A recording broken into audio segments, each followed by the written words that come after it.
They're just throwing different lobs at anything that triggers something. Then they start spinning up more to get a reaction to track you. Because until they learn you, you're a zebra in a flock of other zebras. They can't track you. Every time you defend, every time you oversell yourself, you're painting a target for them. Codependents tend to numb. So when they feel the triggers, reactions, or the burn, or cognitive dissonance, the quick way is to shut it down, to numb it, to block it. Because you're in danger. You have two different realities. Anger means you talk and you get beat.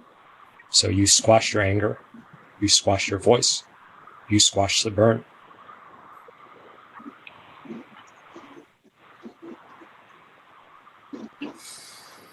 Because the burn is the message, right? The burn is your sensation of the dissonance, of things don't match.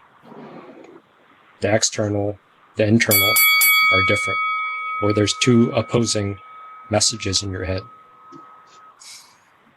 Steve, that clip where you have that person saying, I watch what they do, not what they say. Oh, I think that was a member. I think that sums it up perfectly. but he's not here. I only watch. We can't use his clip. I don't give a shit what they say. I only watch what they do. I don't give a shit. But you remember Kurt. We miss Kurt. He RSVP. Why isn't he here? Where does the rationalization against the, like, let's go with anger, right? Where it might be part of downplaying it or shoving it or whatever you're doing.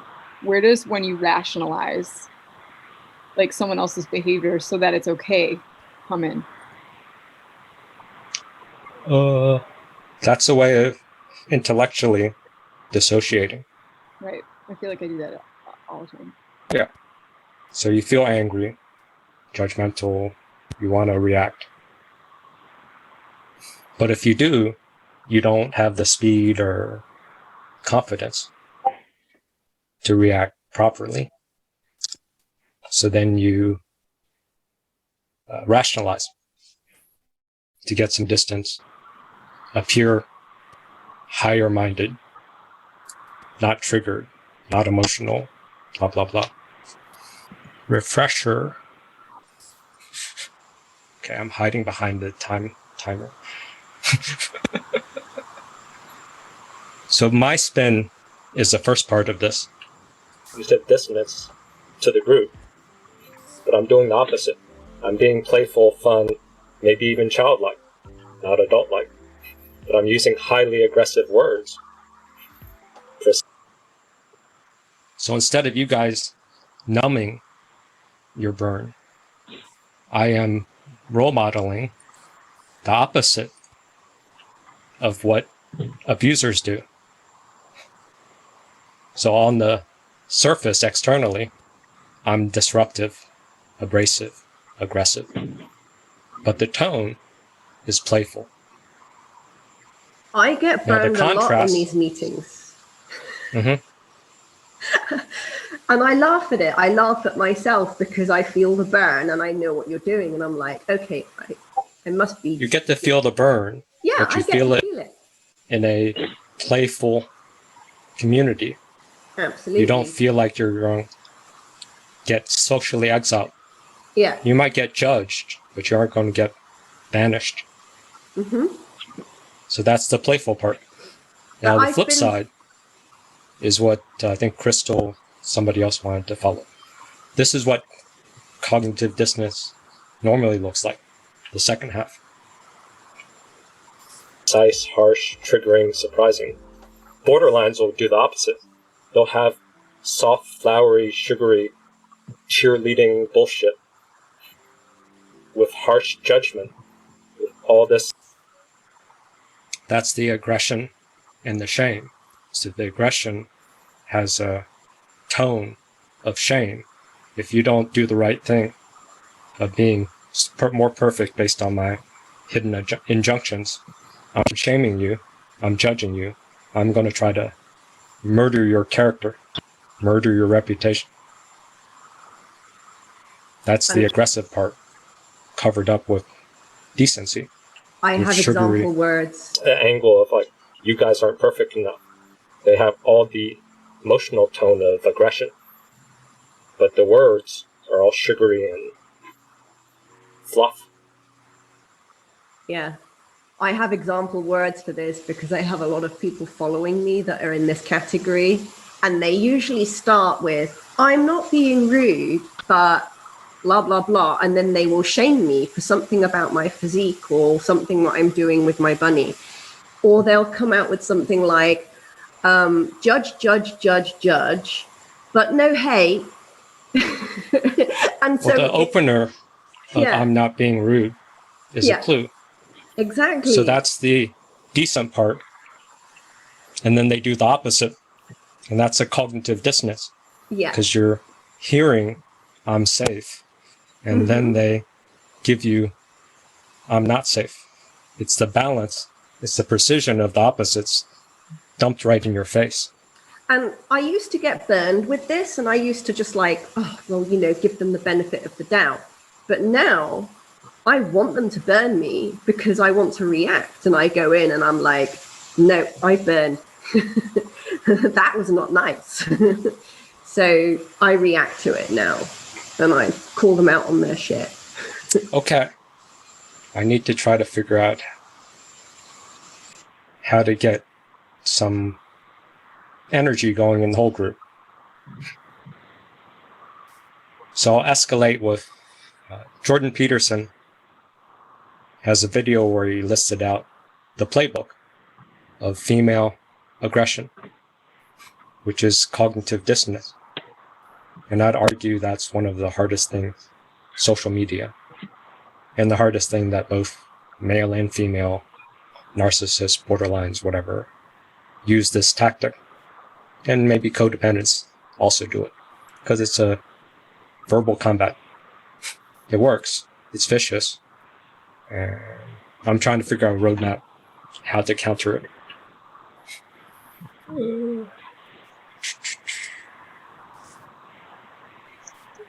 Let's see. Where is it? Well, you go after people verbally. You go after them with innuendo and gossip and reputation destruction. But what? Why is my head blocking it? Oh, there it is. These are the common steps of verbal combat, verbal cognitive dissonance. Innuendo, gossip, and reputation destruction. Has anyone had their reputation destroyed by a narcissist? Has anyone had them flying monkey gossip behind your back? Have they done innuendos, backhanded compliments, insinuations? Have they done this script playbook? I saw multiple hands and even a check mark emoji. Now this video, watch how the interviewer does these tactics trying to dismiss and attack Jordan, and watch how he's responding to the tone and trying to keep himself from attacking back because he feels the cognitive dissonance. But he doesn't know how to counter it because he's playing fair, or he thinks he wants to play fair in an interview. But the interviewer wants to destroy him, wants to catch him in some gotcha.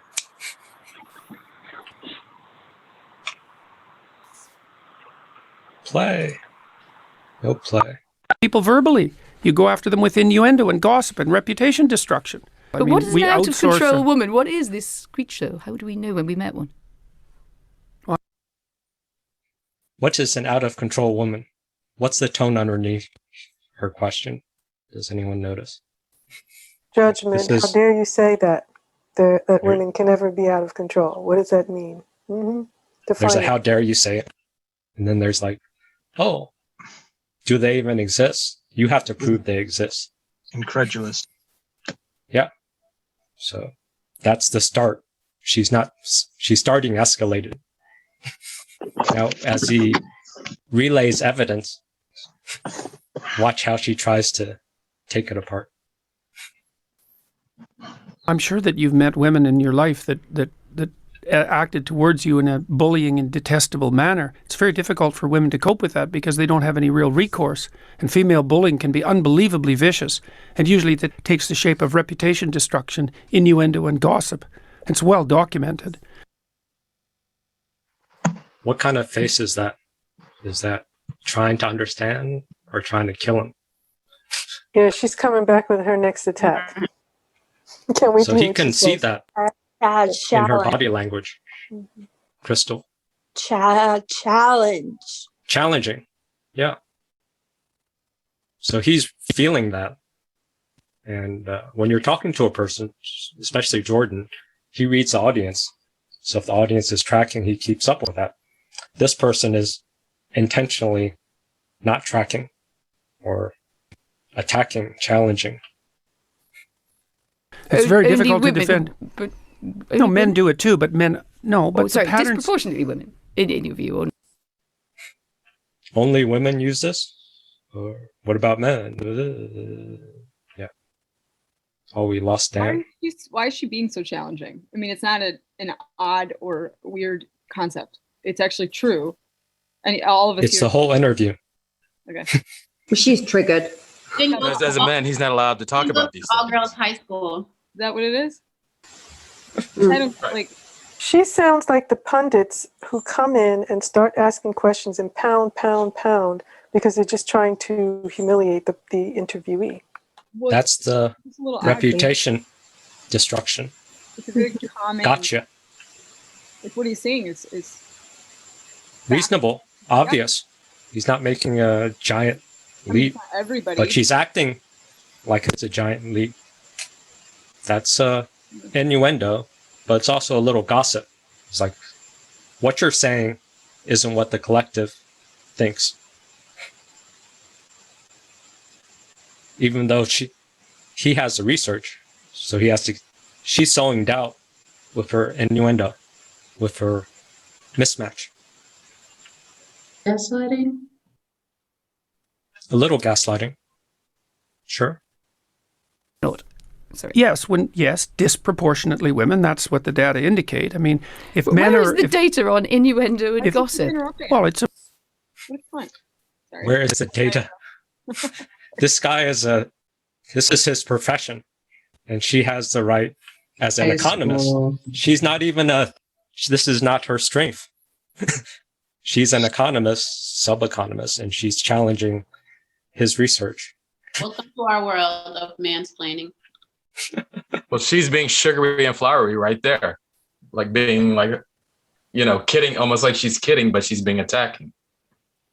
Cognitive dissonance. Yeah. That's emotional tone of aggression, but the words are all sugary and fluff.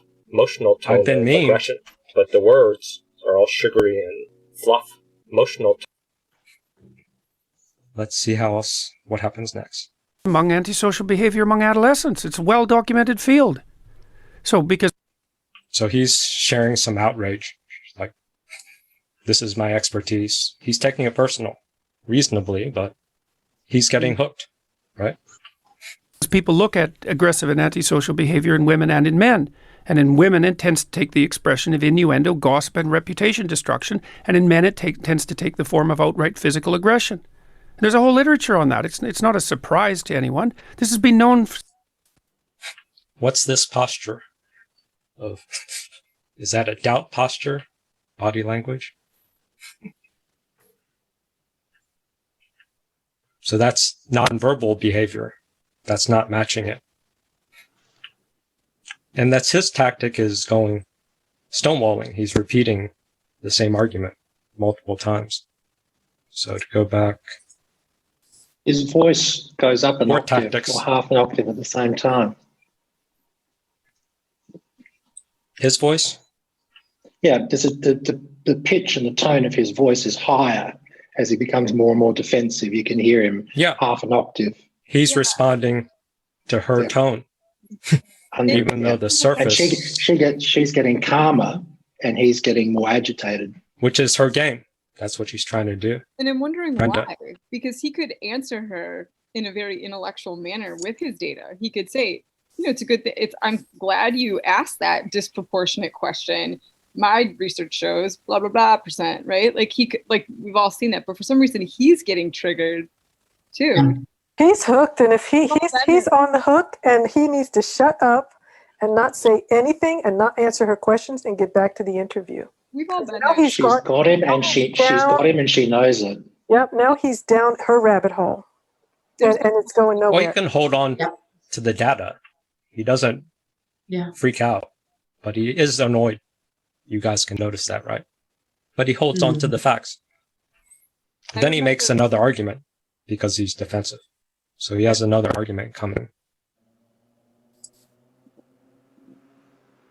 And in men, it tends to take the form of outright physical aggression. There's a whole literature on that. It's not a surprise to anyone. This has been known for 30 years. I mean, so 30 years. So he ups his evidence. But watch how she attacks the 30 years. The rates of antisocial... I think the idea of the female gossip probably predates 30 years. Well, it does. What kind of answers? Oh, the idea. He's saying the research is 30 years. So she's distorting what he said. And then saying, you're stupid to just say it's just 30 years. But then she softens with something else. But by a long time, but that doesn't doesn't make it gospel. But really, people have... It doesn't make it gospel, really, does it? So she made an argument that it's longer than 30 years.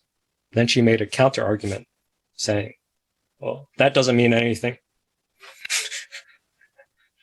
What I heard was that her offense is the idea that women are irrational, right?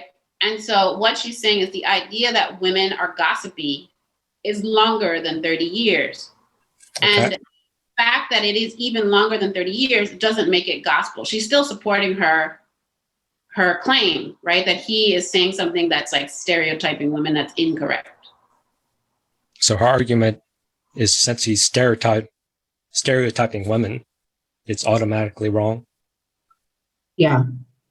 Well, he's having an intellectual discussion about an emotional issue, and she's having an emotional discussion about an intellectual issue, and this is why he's where he's at. I've seen Richard Dawkins do exactly the same thing with religion, going toe to toe with the Archbishop of Sydney, and the Archbishop just sat there as cool as a cucumber, and Dawkins just unravelled. And it's the same thing. It's pure emotion. She's got her stance. It says women not budging. You can't not budging on the stance, but he does escalate. No, it doesn't. But look, women have to express aggression somehow, unless you're willing to say that they're not aggressive. That's his counter. Women have to express aggression. Now she's thinking, is she going to try to concede that what women Brad said don't have to share aggression? Juliana. What Bradford said, I just want to clip it and just, keep that in mind. He was, I don't know, I can't repeat it. That's why I need to clip it and repeat it and let it sink in. But it was good. It was something about intelligent, emotional versus emotional intelligence. It's in the recording. Yeah. Brenda. I was gonna. What's interesting though is, so she's having an emotional issue about his answers. Yeah, like his he's just here giving testimony to some data and some research, right? And what's interesting is I wonder why. What is in her mind? What does she think? She thinks that women emote anger in a very and they don't do it always that way. They do it with lollipops and petunias and rainbows sometimes. And how dare this man say that we gossip and inflect nervousness, destroy reputation, yeah, innuendos, yeah. Or perhaps that happened to her and by a woman, or maybe she did that to somebody and she's pissed off that it's true. She's doing it to Jordan right now. Yeah. She's using all the tactics. I mean, she's using the tactics right here as we speak. Because what she could be doing is getting over the table and punching its lights out. Well, she's not letting him develop it. She's just sort of doing weird. I'll say one thing. Interrupt any position. Yeah. There's a big difference between it. There's a big difference between the way the Brits and the Australians interview from a media perspective compared with Americans. And this combative, this approach is very typical of that. We have the same thing down here. And her name is Lee Sales, and she is fantastic.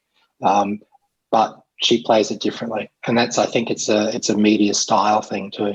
Yeah, it is. And it's narcissistic because I've seen it. I've seen it play out. I had it done to me. It's disgusting.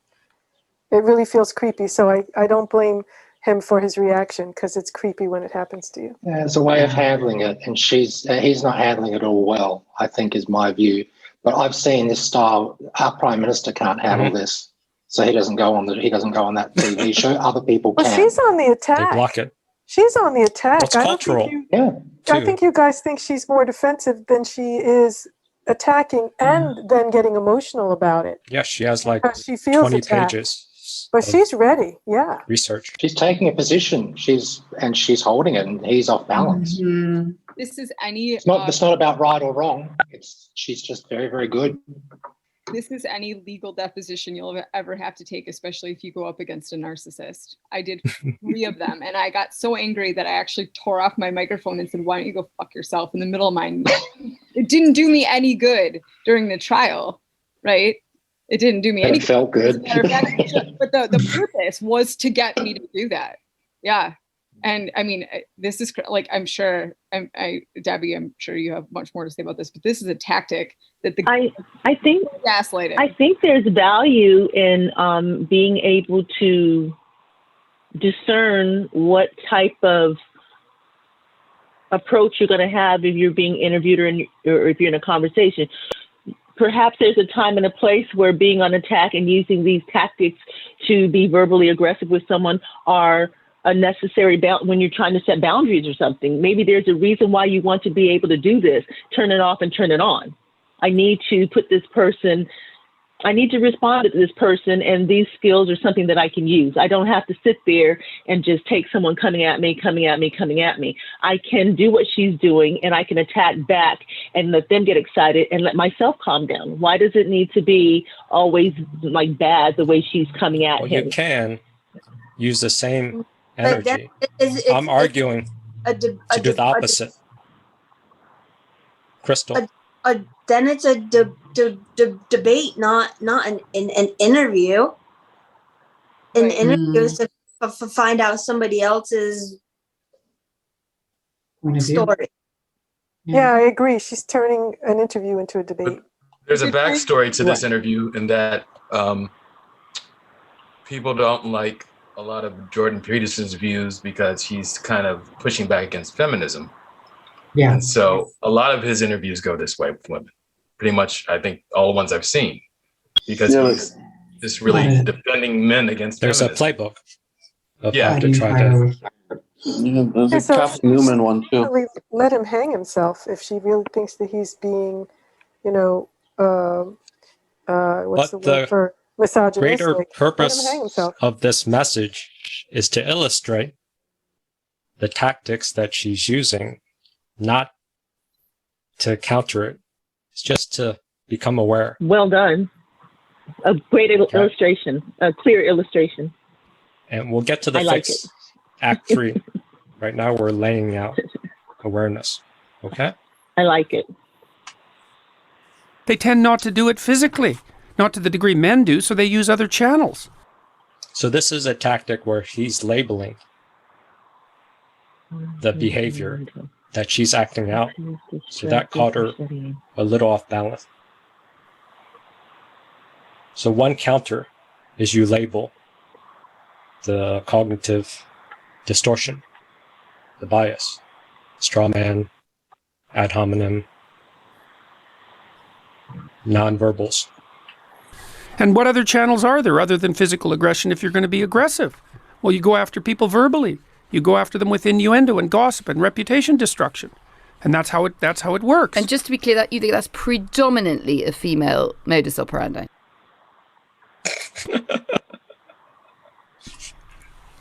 It isn't that I think that. Well, it's that the clinical literature indicates that. Oh, this is really cool.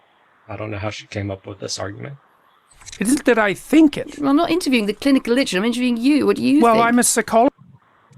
What the hell does that mean? I'm not interviewing the literature. I'm interviewing you. What do you think? What did she think he was going to do? Come on here and be like, well, the data says this, but you know what? Fuck that. Like, I'm a Fuck the data. This is my opinion. Yeah. He says, what? You can do it. Like, come on. He could have just stopped the interview and just said, okay, you just want me to say my opinion, say fuck data? So he could challenge her question. That could be another way. Because the framing of the question is unfair. I think he did that with Kathy Newman, sort of. Because the question wasn't fair. If he just answers, he's caving into the assumptions in the question. And a scientist, and I tend to base my opinions on what I've. That's him responding to reputation destruction. See? Even though he labeled reputation destruction, he's feeling his reputation is being challenged. So he's saying, I'm a scientist. I have years of experience. Here's all my degrees. So he's responding to the tone, not the words. Emotional tone of aggression, but the words he's responding to the sugary and emotional tone. Emotional tone of aggression, but the words. To the shame. He's responding to her shame. Even Peterson, he's laying out the playbook, but he's still responding to reputation destruction. So that happens, right? Like, we've all had those conversations, or at least I know I have, where you find yourself defending yourself or something, and you'll pull out like that, like a, I don't know, it could be your degree, it could be your years of experience, or someone else's year, whatever, like, that can't be, you know, he's got a PhD in molecular microbiology or whatever. And when you say it, you immediately feel like, okay, you immediately feel like you're the pawn in the chess game that just got knocked over, because there's no need. You are. Stop, right? You absolutely are. So because you're defensive, you know that you're trying to get their acceptance. You know that you're chasing. Right. Yeah. So what's going on in our minds where we feel like watching this, it's a very simple tennis match, right? And I bet all of us would be like, man, if I was there, this is how I slow motion. How I would have answered it. You're in the middle of these, you aren't watching the tennis match, and this escalates like this. What's going on in what is that called, where we careen into defensive mode and then decide to pull up like our CV from before to show our level of cognitive dissonance essentially means the bad feeling you get when your map of reality doesn't match the reality that you're faced with. You can't live. He's confident that he knows his material. She's reflecting back a dissonant view where he doesn't know his material. So he's responding to those mismatch. And she's shaming him. The reputation destruction. Feels bad. It does, but it's not only do we, I've seen it, and sometimes like in my employees, they'll get really defensive and they'll turn on something really quick, and I'm like, I'm not asking you about, you know, like it's an emotional switch for some reason, right? So I get that it's dissonance, I get that, but like, why don't we have a tool to avoid that? Or that's coming. I'm still trying to lay out Act 1. Everyone wants to jump to the fixes yet. You have to spot it first. You have to get a feel for how it works. He hasn't figured out the counter yet. So, but he laid out the map. So that's good. That's pretty good. Let's finish this off, maybe. Read in the broad, relevant clinical literature. I'm not making this stuff up. Look at it this way. All right. Women are much more likely to try to commit suicide. And men are much more likely to kill themselves. And the reason for that is that men use lethal. Her eyes sort of zoned in. Lethal force. And women don't. That's the opening. Now she's feeling stuff. Because he brought up suicide. And how is she going to shit on that point? Don't. Now that's a big difference. Okay, so then you say, well, women manifest aggression towards themselves and to others, but they don't use lethal force. They don't use physical force the same way men do. So they have to do it some other way. Why do they? So she resorts to straw man. She argues a different point. Then she's happy because he took the bait. So what's a straw man? She distorts his position, attacks him on the distortion. If he defends the distortion, she won. Because the goal is to change topics. Have to do something some other way. That you can take your Hobbesian war against, so you're basically a Hobbesian.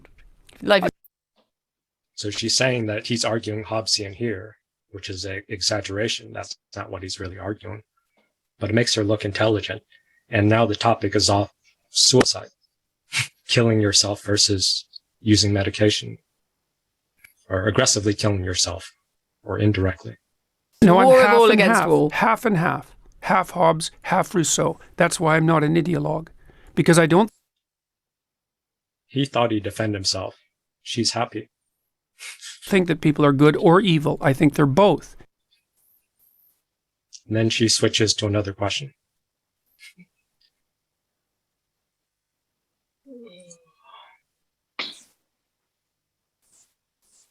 Think they're friends now? I think Jordan Peterson needs some serious media training. Think they went on a date after this? Just curious. Yeah, let's get coffee. Yeah. You got beat up from all that. But Act 1 was supposed to talk about don't hate the player, hate the game, and then move on to free play. Play the game. Get better at playing. So 1, you can level up to not hate the narcissist, the player. They're playing this playbook. But if you hate the playbook, your nervous system will still respond to the playbook. It's still going to care about reputation, destruction, gossip, innuendo, verbal attacks. You can hate it, but they're still going to use this. So we've got to learn how to be an active player or use the playbook against them. That was Tony's suggestion.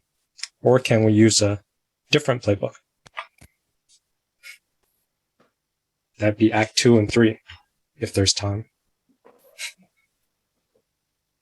Running out of time. Transition. I made this clip. This was supposed to open. Because y'all always like to give Lucius all the credit, I guess because he's a man, but I pimp this bitch. All of it. Because a pimp gon' be a pimp, a player gonna play the game. A pimp gon' be a pimp, don't hate the player, hate the game. Don't hate the player, hate the game. Don't hate the player, hate the game. Don't hate the player, hate the game.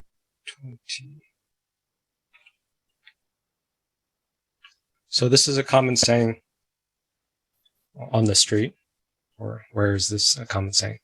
Any reactions to the saying? Don't hate the player, hate the game.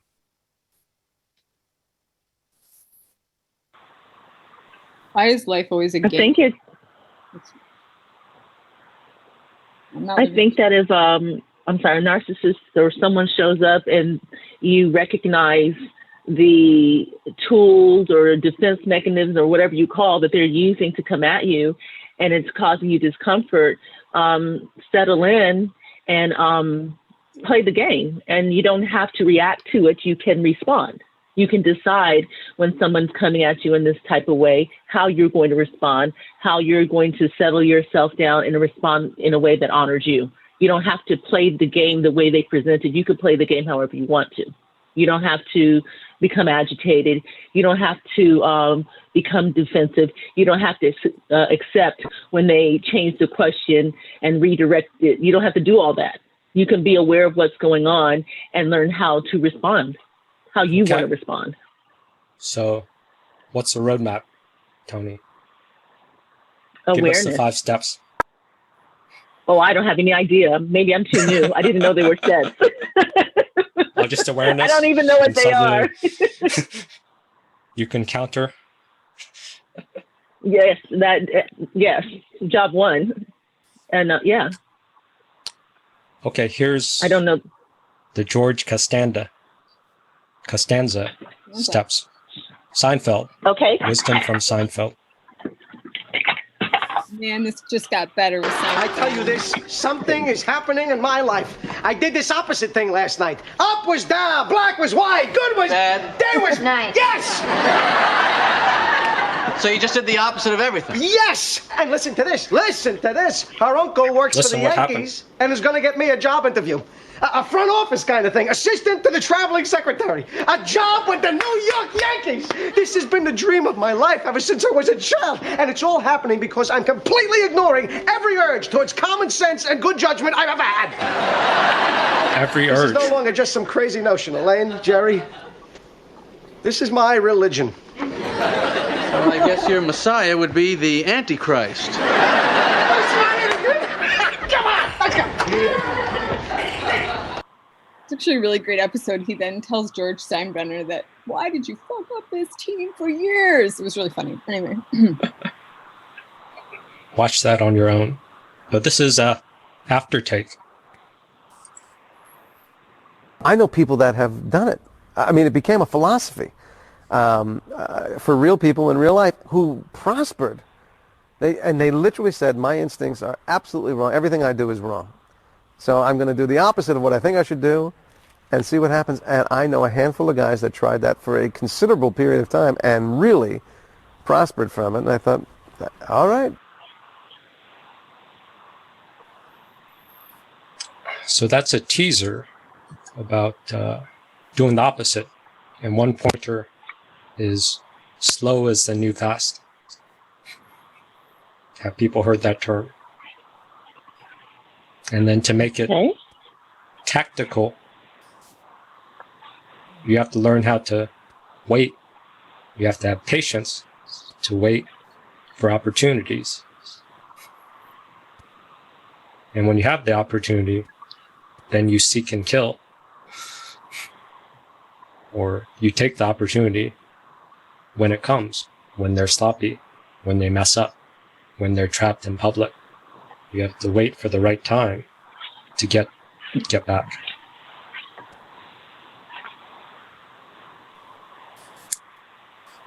How's that fall?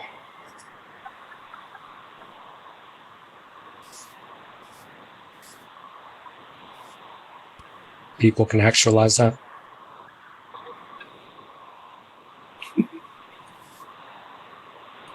Okay, this is more. Oh, Brenda, go. I was going to say, I feel like with regards to a lot of this, I think where we get into trouble is immediate reaction. Like just not taking a moment, stopping, and then thinking about what to say. It's just reacting without and speaking kind of without any pause. And also that want for, like, let's say you're not in direct conversation, but you still are having an issue. And you want to go and deal with it right then, but maybe it's not the right time. Maybe it would be better to wait. Maybe that person needs some time to cool off, or maybe, it's an odd time, but for whatever reason that in you will drive and be like, no, I want now, like I have to fix this. I don't understand. So I need to know this. So you'll call or you'll text or you'll drive to their house or whatever it's going to be. And that's your problem with uncertainty. Right. With timing. You don't have patience. You want to get the answer now. And just by the difference which is between okay, responding and reacting. Get used to waiting just wait. or distracting yourself instead of trying to take your urgency and try to force the other person to meet your urgency. That's your need. But once you want them to meet your need with no leverage and you're chasing, you lost. I feel like by allowing that, whatever that is in that moment, you usually end up out of your, like you then are back to reality in a better way when you are going to handle it. And everyone seems to do better. But in the moment, that's a really tall, that's a big matzo ball. What's the trap? So here's the trap. You bracket what people do. You bracket what people do. You bracket what people do. You bracket what people do. So that's a hook to confuse you. And I can fill it in. But part of what they do is they trap you by their cognitive dissonance. They bracket you with a win-lose situation. They frame things which creates urgency and doubt in your head. So when you're reacting, you know viscerally that you're chasing. You know you've fallen for a trap, but you didn't question the framing. So this is sort of how it works. Controlling choices, meaning most people make the assumption that they have free will when the choices that are laid out before them are A or B. Do you want to try this or this? But actually, so that's the free will. So Tony, when you mentioned awareness, that's huge, but most people assume you have free will. When the choices that are laid out before them are A or B. Do you want to try this or this? But actually you have options C or D, they're just not on the menu in front of you. So those techniques can be very effective in guiding choices when you bracket what people do. Guiding choices when you bracket what people do. Guiding choices when you bracket what people do. So how do they do this? They use cognitive dissonance, give you A and B. They make the choice that they want distorted, really sugary, utopia-like. And they make the B choice of you being the worst person in the world, character assassination. So then you feel you have to either attack the B choice, which is highly judgmental on you, or you cave for the A choice, but you feel resentment because you've caved 10 times already from these constant A-B cognitive dissonance mental traps because they've bracketed you. You bracket what people do. You bracket what people do. You bracket what people do. They've trapped you because if you're reactive, you're chasing for their approval. You want them to change. You want the other 12-step people to not be narcissists. So now you're trying to chase them. And they just have to reject it or not. So then you need to bracket the other 12-step people, put them in a cognitive dissonance, or find an opening, wait, set a trap, wait until they're exposed, and then shame them.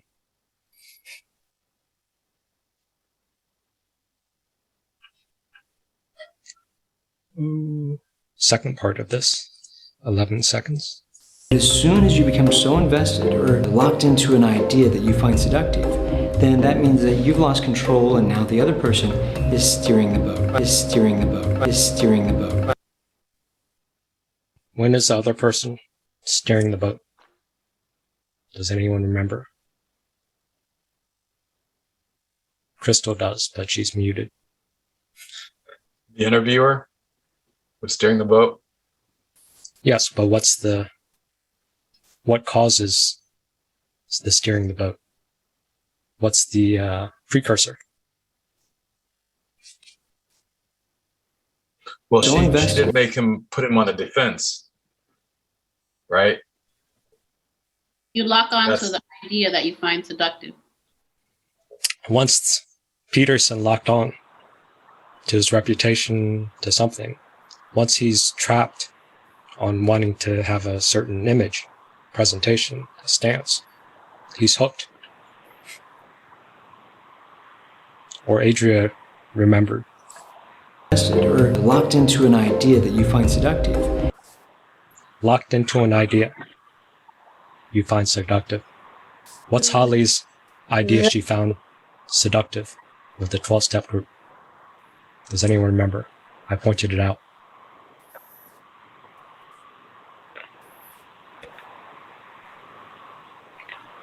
Everyone should get along. Everyone should be working towards 12 steps. That's her idea. She's locked into. The people that aren't doing that, she gets annoyed by. She's hooked. She's chasing.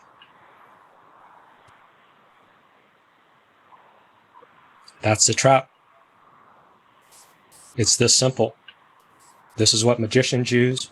This is what con men use. This is what narcissists use. Or locked into an idea that you find seductive, then that means that you've lost control and now the other person is steering the boat, is steering the boat, is steering the boat. This is what social media uses. This is what I'm using in this meeting to try to get you locked in an idea, to steer the boat, to guide your attention.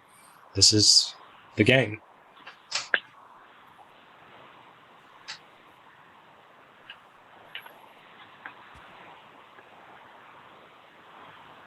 But it's the game. You can play the same thing. You can guide their attention, get them locked into a position, and then you're steering the boat. Slow is the new fast. So you need some opposition research. That's the slow part. I mean, can't you also just not go with them? Right?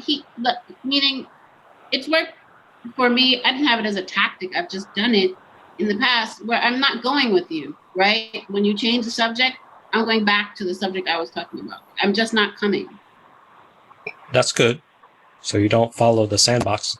You don't follow the straw man, or you return back to where you want to go. That works. That's not getting even. I think Tony wants that. She wants more, not just following. She wants power. Power, see? Okay. So how about this?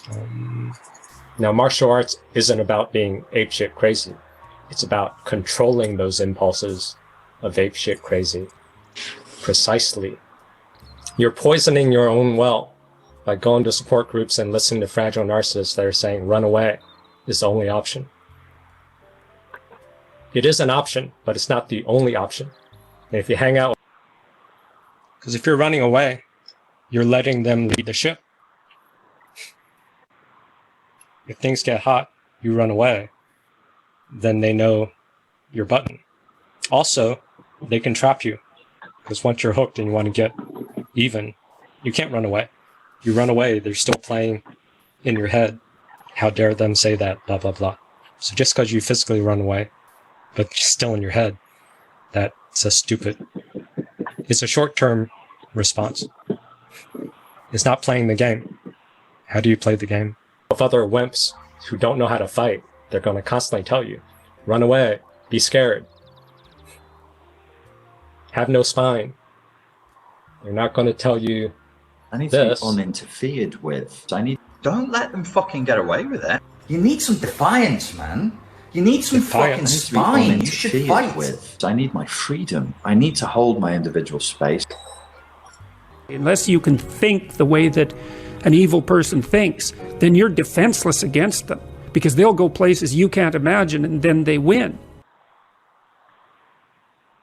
So that's the key of owning your anger and learning their patterns. You have to know what they're trying to get out of you so then you can predict their behavior. So then you can see what's coming. So you have to own your dark side, own your anger, own your pettiness. So then you can understand their side, their narcissism. So Grannon says, be a narcissist to feel codependence, to heal codependence. I'm not on that camp, but I would say integrate your narcissistic tendencies and then go higher. Don't be a narcissist. Be an adult. Be a cultured adult. Grow up. That's my angle. With new relationships, you can also apply this, but you need more research. You have to get more losses to learn their attack strategies, learn their. So sometimes I'll take a loss to learn somebody. I do this all the time in this group, and even with Iman, I was poking some and found his doubt hole, or doubt hook, and I took a loss and poked a little, because that's me getting research on his buttons. I do this with everybody, but I'm weird. Strengths, learn their weaknesses. It almost sounds like a game of pool where the pool hustler lets his opponent win on purpose. A little bit of a hustling, but let's frame it this way. This is his power, very strong here. So I don't move here, only move here. So again, this type is that my engagement is to measure you, not to fight you. So even if I fail. So you want to measure your opponent. So that's part of slow is the new fast. Slow is the new fast. Wait and seek, but also learn your opponent. Learn their patterns. A narcissist is only going to have like 3 plays, maybe 2 plays. Yeah. They're pretty stupid. I mean, they just repeat the same thing. They're very limited. Yeah. So take a couple losses to see what your hooks are with their plays. And they're only going to have a handful.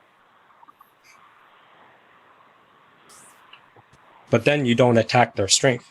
You attack their weakness. That's what he's demonstrating here. I'll measure you again. Here. If I can't feel, I'll try again. But I never have in my mind I want to fight you. I'm still trying to measure where you are strong. Okay, I think he's very strong here. So I won't push there. I can push around it. Can you see? See? So he finds his strength, doesn't push the strength. He pushes the weak point. Our natural inkling is to fight strength to strength. But if you fight strength to strength, they know where you are. They're used to that. They're prepared for that. They're trying to poke you to get you to defend, and they know how to be better mudslingers. They fight dirtier. So strength to strength is not your advantage. 620. Another thing I was thinking about the other day, it might come from what this guy was talking about in terms of like how women fight each other. But there's a feeling, and I get it a lot, or I get it, I've gotten it, where you know who the weakest person is, and like, you know that you could bully them. Like it's a feeling, it's even like a powerful feeling. And then of course you're like, well, I'm not going to bully the person. You know what I mean? The next thing is, well, I'm not going to do that. But you know that the narcissist is saying, well, of course I am going to do that. And yeah, then you also study what is it, like, what is that thing that this person is giving off that makes them pray? Uh-huh. Like, is that another way? That. I was thinking about this lady who's on this call, and I was like, what No, that's what I sensed from Thursday. Several members are giving off praise signals. It's almost like that I spotted. I'm not even looking to be a predator, but a lot of members in the groups, if you're diving into dating, you guys are open season for. Yeah, I think I look like for dating, definitely. But wait, that's why I don't do it. But wait, so then your goal is to do the opposite of what the prey is doing, or like you know what I mean? Like when you go that way, are you trying to study what you don't want to be, or? Well, that's Act 3. Act 2 is trying to learn your predator, learn your opponent. Act 3 is camouflage. You guys want the answer fast, which I appreciate. Slow is the new fast. Let it digest. Where is he weak? Don't fight his strength. Now you understand? So use a very, very steady method. Don't use this method. Yeah. Can you see that? Back so and forth. That's part of their goal, is to exhaust you with all these worthless fights. Because you chase them into the sandbox. They go to the sandbox. You chase them into the sandbox. They go to the sandbox. The whole goal is to tire you out. Attrition. That's not where they're hooked. They just want your reaction to trap you. If you follow them into multiple places, they feel more confident. They know your buttons. They know how to bracket you. They know how to create cognitive dissonance in you to pull your strings. So they're learning you by trying to trigger you in these little things to see where you get reactive. But you can learn them too. The game is the game. No one controls the game. So if you slow down, learn their patterns, you can game them too, or at least counter their attempts to game you. Investing in loss. I have to resist and let him beat me to feel exactly. You see that here? Many people call it relaxing. In reality, it's called concentrated and also called focused. So this is focus, concentration, touch, you see. Calm. Not focused. But you're seeing integrated. So if you're focused physically, that's a movement. But if you have congruence, the opposite of dissonance. If you're congruent, if you're holistic, if your body, mind, and heart are all in alignment, what you say has more power, has more strength. You don't need to back it up with 5 diplomas and touting your credentials because you feel congruent. You have a solid argument. You know where you are. Look, it's Kurt. I only watch what they do. I don't give a shit what they say. I only watch what they do. I don't give a shit what they say. I only watch what they do. I don't give a shit what they say. We all worship Kurt. He has all the wisdom. See, Adria's even bowing down. And there is Kurt's button. He doesn't like too much spotlight. So that's another opposition research I do for some reason.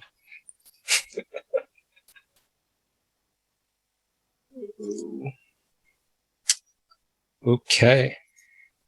Act 3. Less is more. How's that fall? Oh, more is more.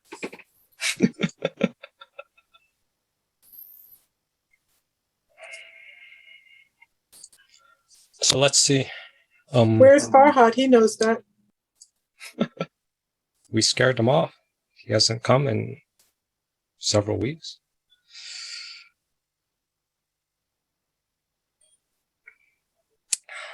So generally, if you're talking too much and you're chasing and you're oversharing, you're making yourself exposed and vulnerable. It's not a good look. So less is more. Disclosure. How do I teach disclosure? Zebras. So we'll see if zebras get as much hate as bison. But zebras be like a zebra. Just entertain the idea before destroying zebras. How is that supposed to mean? Zebras can't hide. they're ostentatiously large. They have this huge neck that extends everywhere. They have to move. Yes. Slow. Like what? How do they evade If bugs I cover my eyes, you can't and see lions? Camouflage. How do they hide? They don't hide. Camouflage. They do. They stay That's what in this group, video and when says. one gets separated, that's the one that gets killed.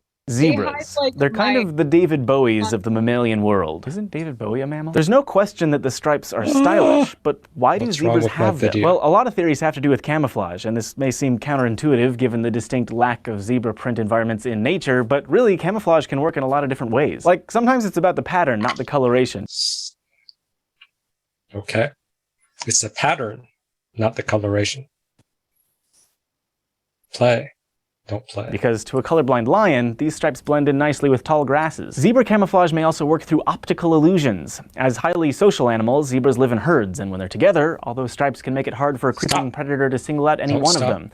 A herd of striped equines may look like just a big...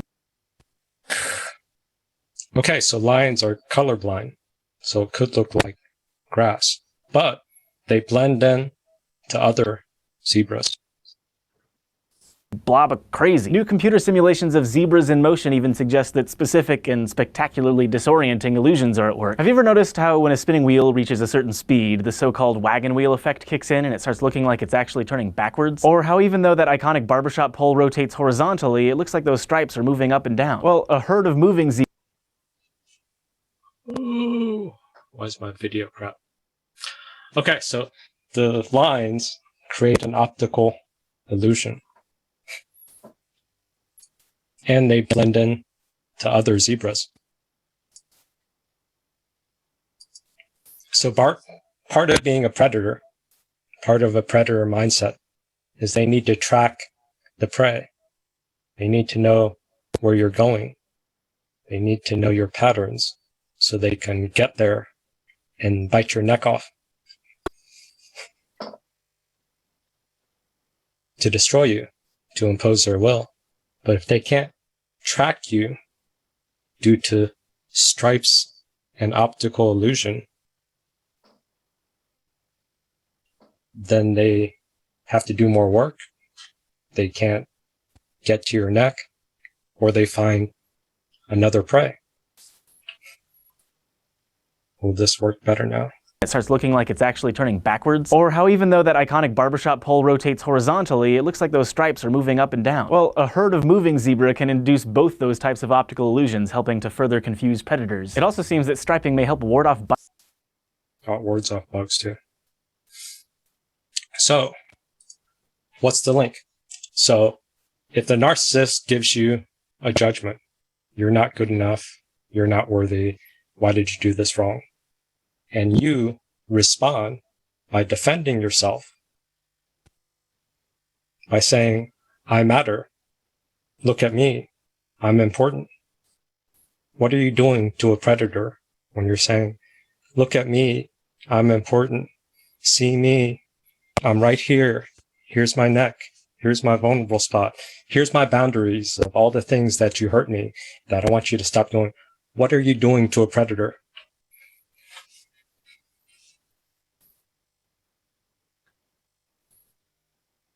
Tony, laughing. You're giving them information. You're letting them know where to go. You're letting them know where to go. And you're letting them know where it hurts. You're letting them know exactly where your hurt spots are and where you are. Yeah. I always say their narcissist is creating a deck of cards. They don't care how you react. It's just that if you react, they put that in their deck of cards for you. And at will, they'll pull that card out and play you. But you gave them all the information because you didn't know. They're tracking your reaction. No reaction.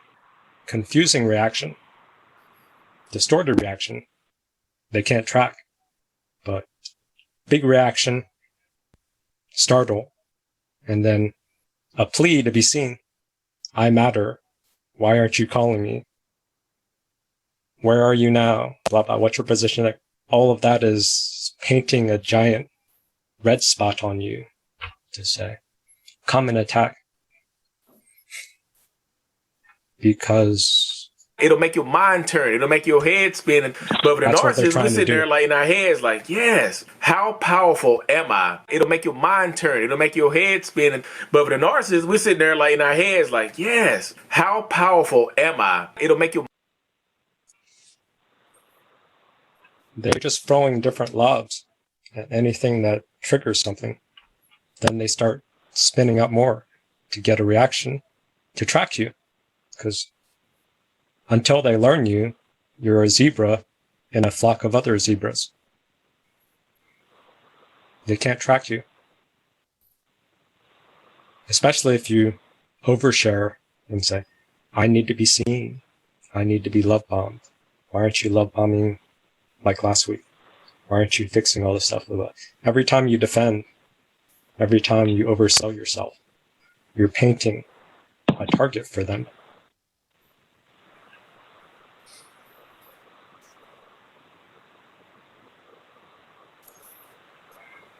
Welcome, Carlos. So we can just become anorexic and act like an ostrich instead. Put your head in the sand? Yep. Can't see me. Well, you want to blend in too. If your head's in the sand, rest of your body isn't in the sand.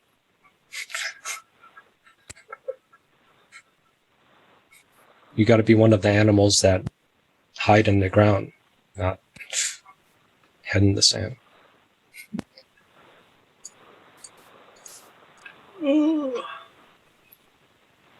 Let's see, how do we illustrate this? So you can sow doubt back to them.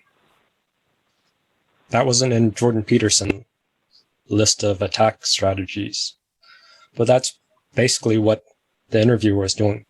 Are you sure what you're reading and recalling of 15 years of research that you fully versed in? Are you sure you remembering that right? She was planting doubt to disarm him, to confuse him. So you can sow doubt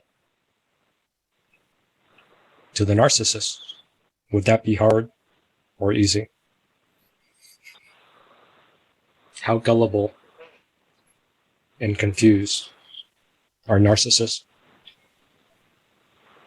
I think the problem with this is that when we get strong enough to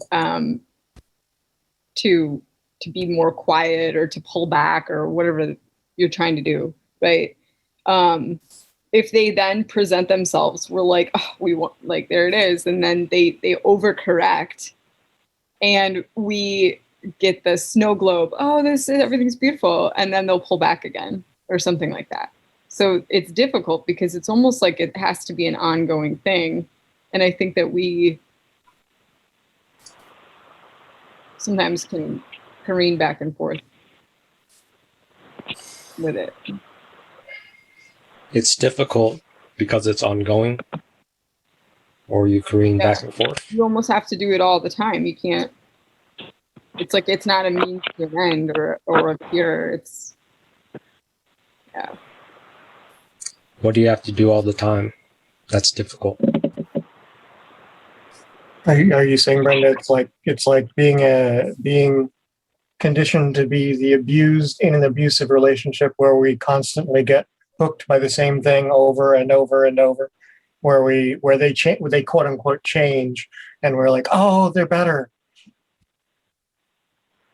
I feel like it's more like if you're in a situation where someone is making you feel a narcissist or not, where you have to pull back your energy in order to get them to be, for you to be seen in a way where they'll right there hunt and find you, right? Is your hook. What's Brenda's hook?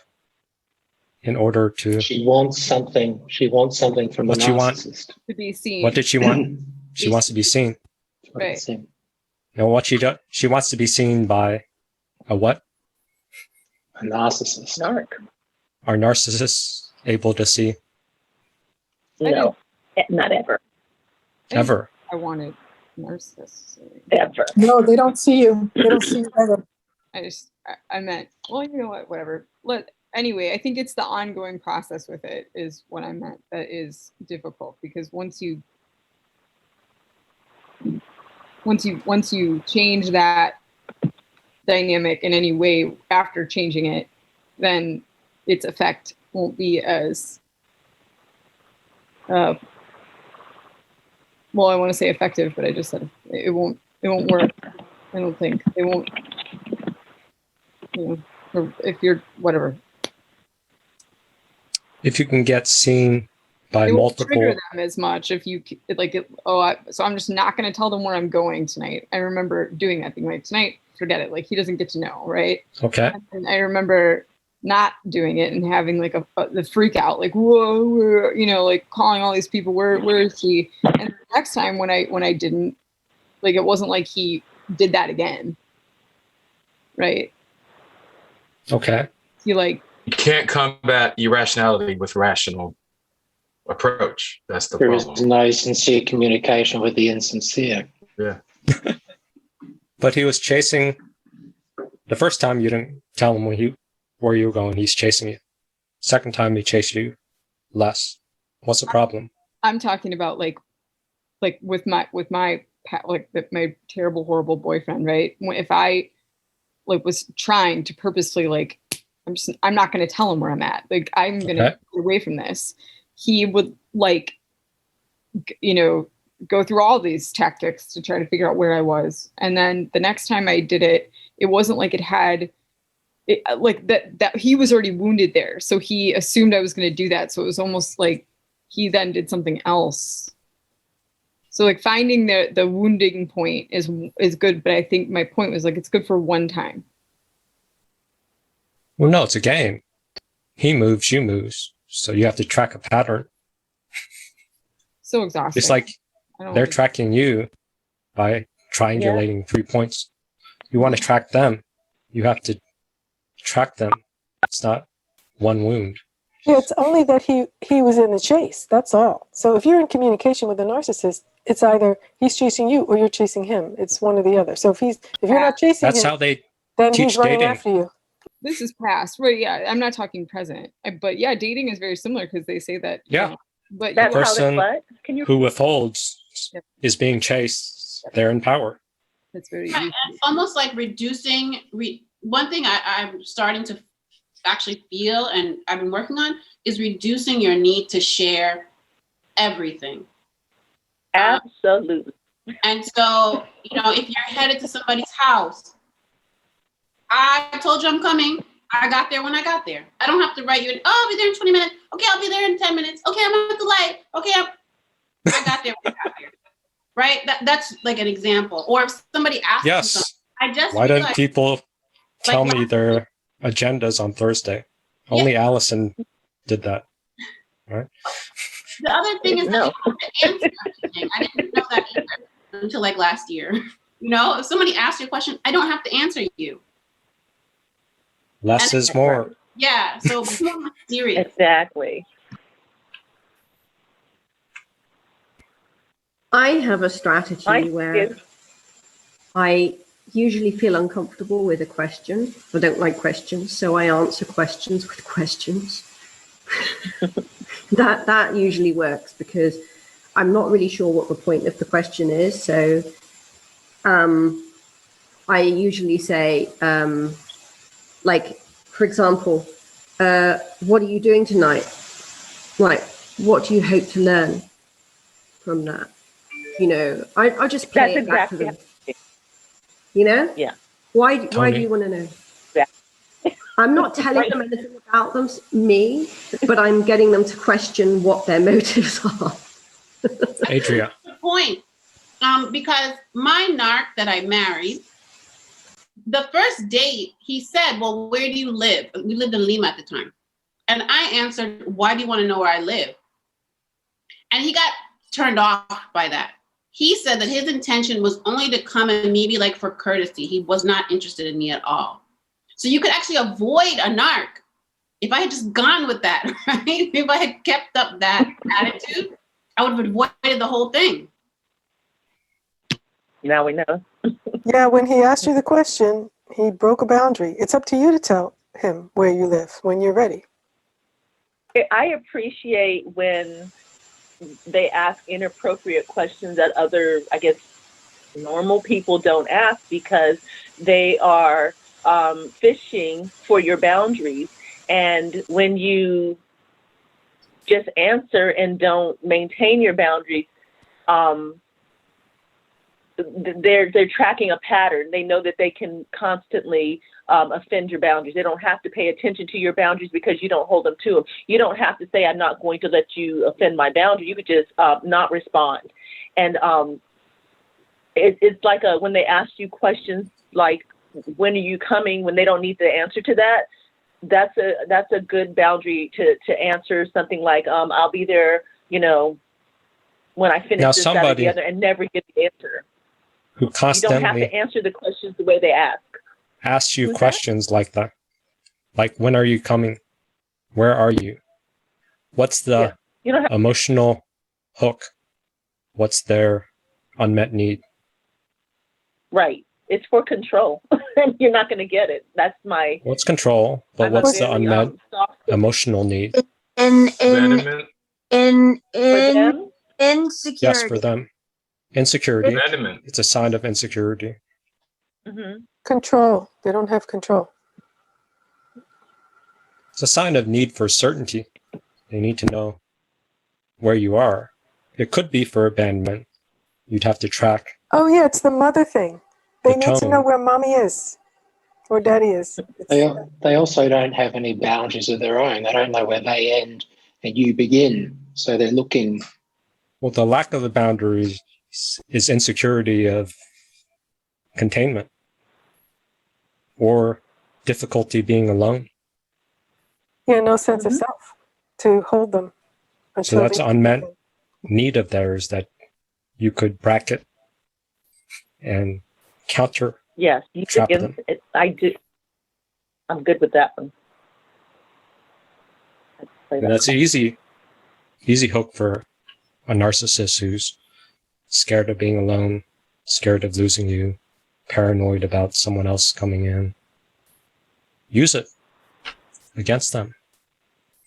Just don't return one text message or one phone call.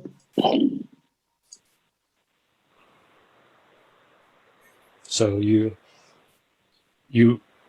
don't return, and then you flood. You do both. So don't do the middle. Don't be boring. Be crazy.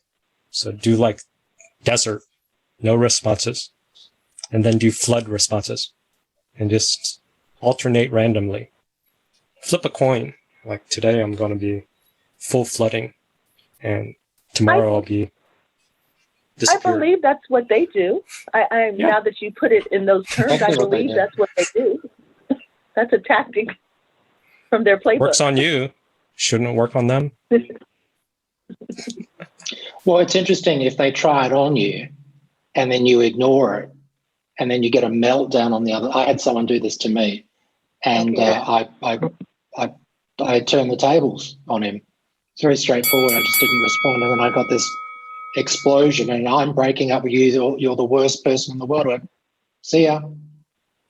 Not what was expected at all. See? So you already know how to do this stuff because instinctively we know the game. We're just hating the game or hating the player. But the more you hate the game, judge the person, you're not paying attention to the game, to the environment. They're stealing your pieces. They're messing with your territory. Because you're hating the game. You're hating the player. Play the game.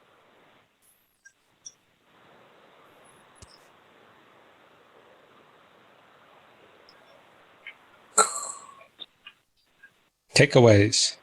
Summary. How do we end this? Can we summarize it with our how many acts do we have? 3 or 4? Apps or acts? 3 acts. Acts. Like Act 1 was awareness. Act 2 was do the opposite. I'm sorry, I like summaries and lists. Act 1, move from hate the game to play the game freely, playfully, or playful disruption. Instead of numbing yourself, you have to play the game. Yeah, I agree. You have to be in it. Yeah. Be in the game. But master it. Have fun with it. It's a game. You're an adult now. If they don't see you, you can still buy food. You're not going to die if they don't see you.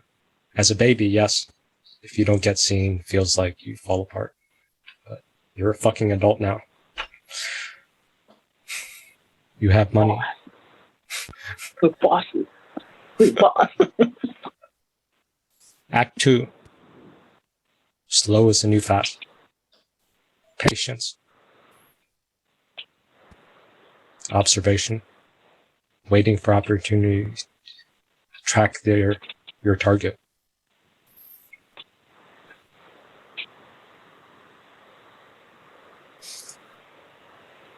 Act 3. Disclosure.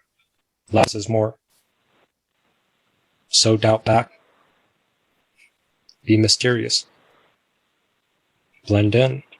Stop telling everybody all your biggest weaknesses. Stop seeking external validation from one source. Seek it from multiple sources. Diversify your validation.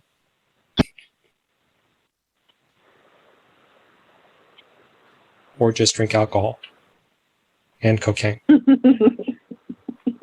What? Where's that clip? What? That's the only way to heal. That's a Dr. Richard Grannon prescription, isn't it? Yes.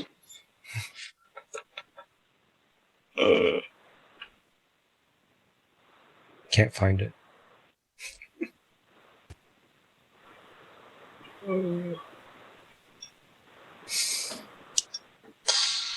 You can level up. So this is a teaser for a future meeting, or maybe never. But I can't teach this to codependents because they get triggered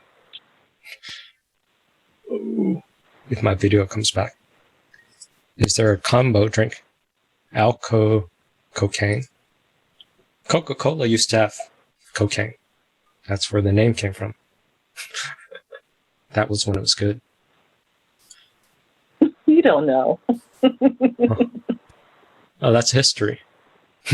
No, it's true. It's true, but you didn't taste it. Oh, I didn't, you didn't taste personally know. Yes, that is yeah. true. Yeah, I love this whole pointing out extremes. It makes me feel like so much more clear-headed. We're just keying in on naming entertainment, noting practices, using your attention to gently touch different energies, adjust a system, and then magic happens. Yeah, that's why I'm clarifying with you. So when I go do it on my own, I need to really verify what it means to be gentle. Well, you learn to be gentle by being rough. Yeah. Playful. Rough to gentle. Oh, like the variety? Yeah. Gentle is the right fit. Too rough, too soft. Gentle is in the middle. That's so funny. I love this whole pointing out extremes. It makes me feel like so much more clear-headed. My normal way of going about it is like holding on to an idea. I contemplate the idea and then I try to do it, versus like literally visually seeing that idea in a more holistic space, in a larger ecosystem, on a spectrum, in a larger context of things. You've expanded. How'd that happen? Just that you pointed it out. I was like, oh, these are all extremes that exist on a spectrum. And I wouldn't even say spectrum. That's like still one dimension. They exist in a whole space, a whole ecosystem. I'm just saying you're really good. I've had more therapy than you can count, like 4 or 5 years. And I feel like I've done more in this session. The middle ground is missing. The ability to exist in this world and be malleable and be playful when it's safe, and then kind of be cautious when it's not safe. Playful. Ability to do both, Play. I guess. If you have the capacity to Flexibility. be extreme here and extreme here, then the middle ground should be humongous. That is hard to find because your focus is narrow. The middle ground is too big. That makes me feel very safe. That makes me feel like there's a lot of opportunities. The middle ground is so big. Yeah. You're trying to project your extreme narrow focus towards the middle ground, assuming that it's the same size as the extremes. Yeah, but I if am your trying extremes are very far apart, you sort of intuitively know this. That means the middle ground is much bigger than either extreme. Yeah, the middle ground isn't one tunnel path to walk. Spot. Yeah. A whole forest to run in, whole field. It's space, and the awareness of space. This is the basic message.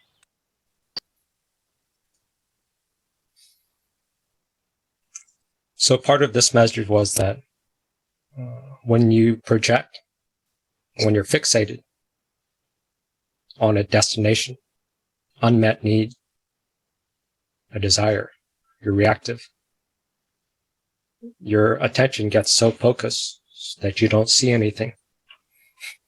You only see what you're missing or what you want when there's so many choices. That was his point. You bracket what people do. You bracket what people do. You bracket. So when you have cognitive dissonance, you turn everything black and white, A and B. You don't see C, D, E, F. You don't see the middle ground. It becomes invisible. It's a mental trick that they play on you, that you play on yourself.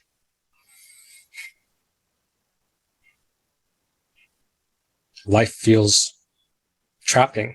You don't get this, your life falls apart because your mental focus has been so narrow. You've lost sense of your spiritual self.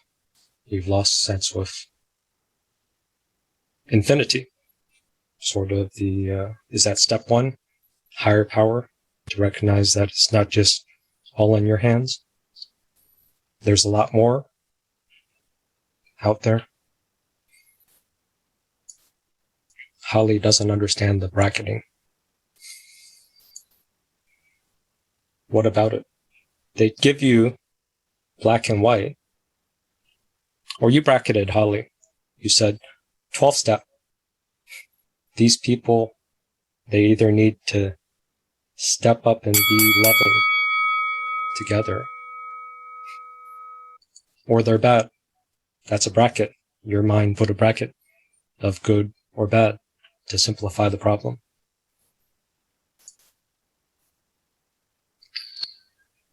We've lost Chayton. In actuality, there's a whole bunch of things that could take place in between other than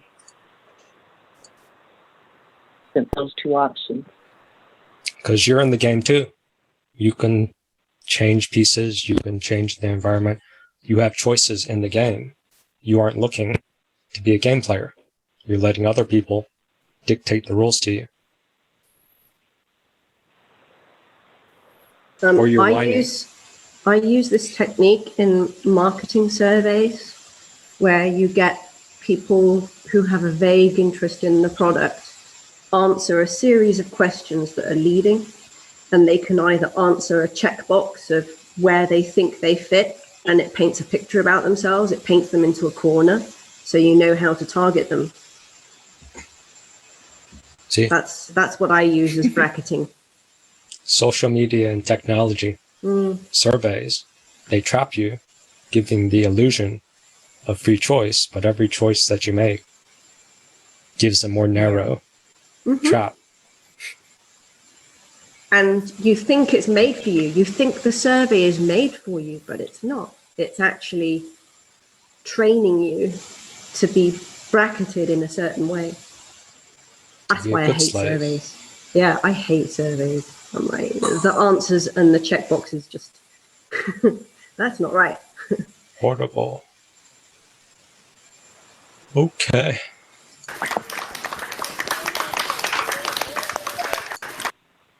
There is no sincere communication with the insincere. There is no sincere communication with the insincere. There is no... I only watch what they do. I don't give a shit what they say. I only watch what they do. I don't give a shit what they say. I only watch what they do. I don't give a shit what they say.